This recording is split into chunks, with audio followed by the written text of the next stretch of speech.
దేవునికి స్తోత్రం. ప్రియమైన బిడ్డలారా, ఈరోజు మనం పెందల కడ లేచిన పొందు ఆశీర్వాదముల గురించి తెలుసుకుందాము.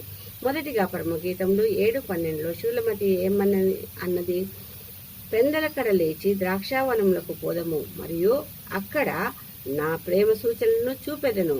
అంటే నేను నా దేవుణ్ణి ప్రేమించదను, ఆయన సన్నిధిని వెతికెదను అని చెప్పింది.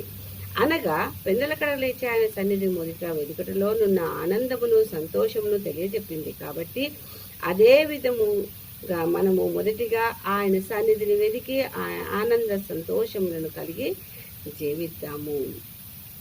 మరియు అదే విధముగా అబ్రహాము ఏం చేసినాడు? ఆదికాండము 22:3 తెల్లవారినప్పుడు లేచి దేవుడు తనతో చెప్పిన చోటికి వెళ్ళెను.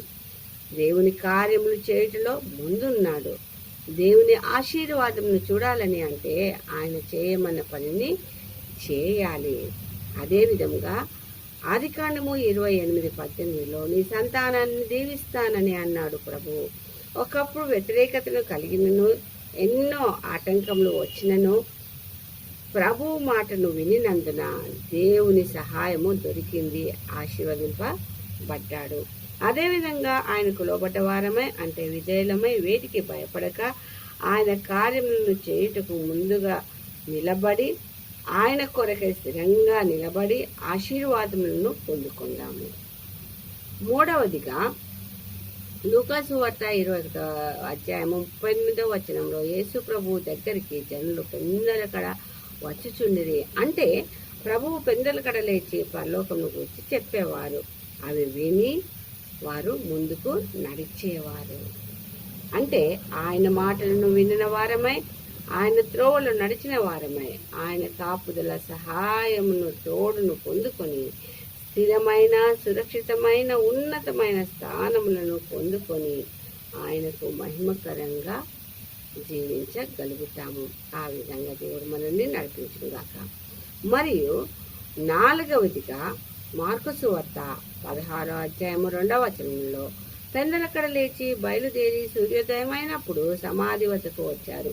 సుగంధ ద్రవ్యములను పెట్టుటకై ఆయనను చూడాలన్న ఆశ కలిగిన వారే సుగంధ ద్రవ్యములను యేసు ప్రభు వారి మృతదేహమును పెట్టుటకై వచ్చారు. కానీ అప్పటికే యేసు ప్రభు సజీవుడైనాడు మరియు వారికి సజీవునిగా కనిపించారు. అప్పుడు ఆ స్త్రీలందరూ యేసు ప్రభువు లేచాడు అని అందరికీ చెప్పారు. మనము కూడా ఆశ కలిగిన వారమై ఆయన చెంతకు చేరినప్పటికే మన ఆశలను, ఆలోచనలను ఎరిగిన వాడై మనము ఊహించిన దానికంటే, ఆలోచించిన దానికంటే ముందుగానే ఆయన మన కొరకు వాటిని సఫలము చేయని. కాబట్టి ఆయన చెంతకు చేరుటకు త్వరపడదాము, సఫలతలను పొందుకుందాము. సరేనా అండి?